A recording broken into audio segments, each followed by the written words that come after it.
नमस्कार, मेरा नाम डॉक्टर अर्पिता गुप्ता है। मैं धर्म स्किन एंड आई सेंटर में नेत्र रोग विशेषज्ञ हूँ और आई सर्जन की तरह काम करती हूँ। आज मैं एक बहुत ही कॉमन परेशानी मोतियाबिंद यानी कि कैटरेक्ट के बारे में बात करना चाह रही हूँ। बहुत कॉमन मिथ्स हैं, बहुत सारे मिसकंसेप्शंस हैं या डाउट्स हैं जिनको मैं इस वीडियो के माध्यम से क्लियर करना चाहती हूँ। जैसे कि लोग पूछते हैं मुझे कि क्या मोतियाबिंद ओल्ड एज में होता है? तो इसका जवाब है हाँ और नहीं भी। मोतियाबिंद एज से रिलेटेड है, पर वो यंग एज में भी हो सकता है। यदि किसी मरीज़ को डायबिटीज़ या वो स्मोक करते हैं या जेनेटिकली प्रीडिस्पोज हैं, मतलब कि पहले से ही उनको आनुवांशिक कुछ लक्षण हैं, या फिर कोई आई इंजरी हो जाती है, जैसे कि कोई चोट लगने के कारण मोतियाबिंद बनना बहुत सामान्य है। वरना कॉमनली मोतियाबिंद जो है वो ओल्ड एज में ही होता है। दूसरा सवाल मुझसे पूछा जाता है, क्या कैटरेक्ट मेडिसिन या आई ड्रॉप से ठीक हो सकता है? तो इसका जवाब है नो। मोतियाबिंद कैटरेक्ट हमारा मेडिसिन या आई ड्रॉप्स डालने से ठीक नहीं हो सकता।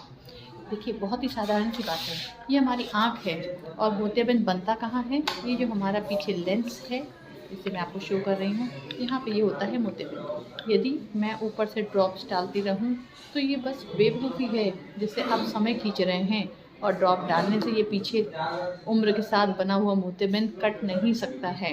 इट इज़ जस्ट कि आपका टाइम बीत रहा है, दवाइयों पे आप बेवजह पैसा खर्च कर रहे हैं और अपना समय और बिताते जा रहे हैं, पर ये मोतियाबिंद दवाइयों द्वारा ठीक नहीं किया जा सकता। मोतियाबिंद जो है, it is a normal ageing process.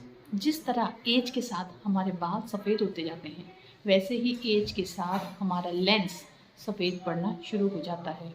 उसके बहुत सारे प्री डिस्पोजिंग फैक्टर्स हैं, जैसे कि जो लोग डस्ट में, धूल मिट्टी में या सन से बहुत ज़्यादा एक्सपोज्ड होते हैं, उनमें ये थोड़ा सा और जल्दी बनने लग जाता है। वरना नॉर्मल जो लोग शहर में रहते हैं, इन सब चीज़ों से लेस एक्सपोज्ड होते हैं, उनमें मोतियाबिंद बनने के चांसेस भी कम हो जाते हैं।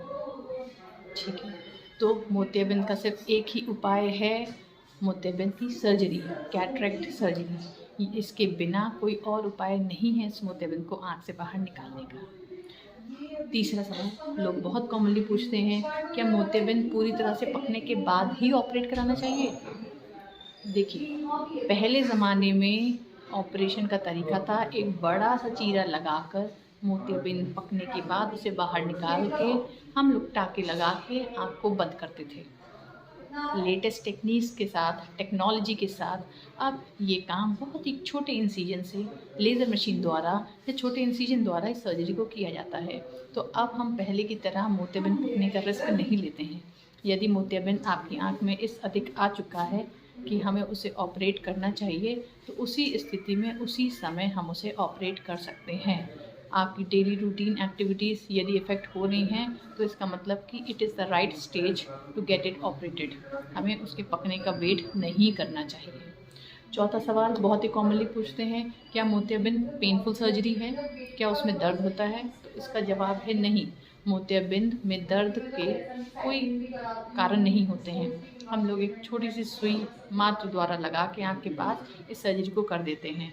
इसमें कोई भी दर्द वाली ऐसी परेशानी नहीं है। कुछ लोग बहुत सेंसिटिव होते हैं, जिन्हें दर्द बहुत अधिक महसूस होता है, तो वो ड्रॉप्स डलवा के भी सर्जरी को करवा सकते हैं, बस कॉस्ट थोड़ी सी ज़्यादा हो जाती है। और बहुत ही कॉमन एक क्वेश्चन लोग पूछते हैं मुझसे कि कैटरेक्ट सर्जरी में क्या लेंस डालना ज़रूरी है?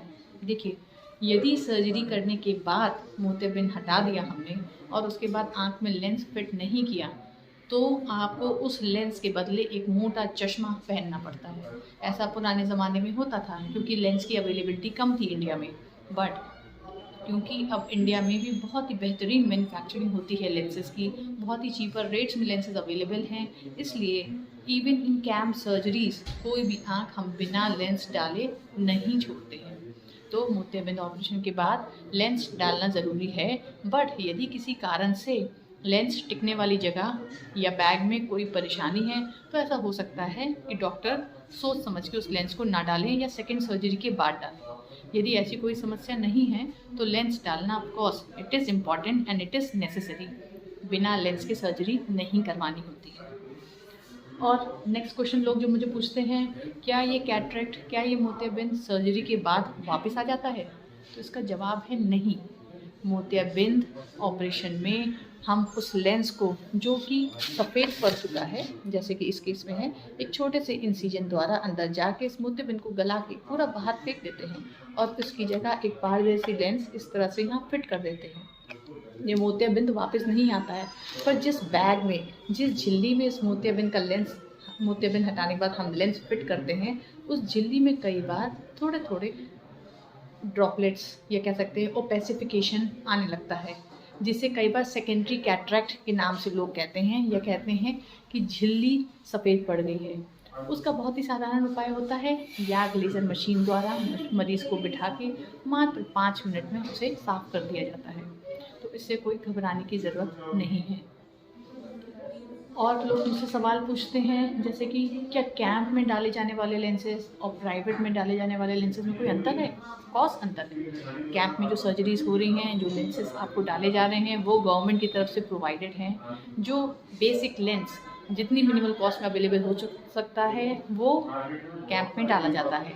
प्राइवेट में क्योंकि हम लोग आपसे पैसा लेते हैं, तो हम लोग एक बेहतर लेंस आँख में इम्प्लांट करते हैं। देखिए, आँख में लेंस सिर्फ एक ही बार डलता है। एक बार लेंस, चाहे वो फ्री का डला हो, चाहे वो 50,000 का डला हो, आगे आने वाले सालों में बिना किसी कारण के उस लेंस को हम बदल नहीं सकते।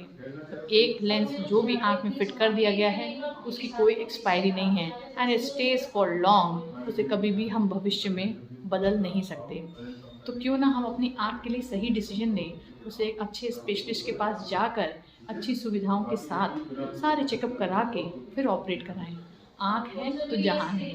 आई होप मेरी बात आपको बेहतर समझ में आ रही होगी और आप अपनी आँख के लिए एक सही डिसीजन ले पाएंगे। Thank you.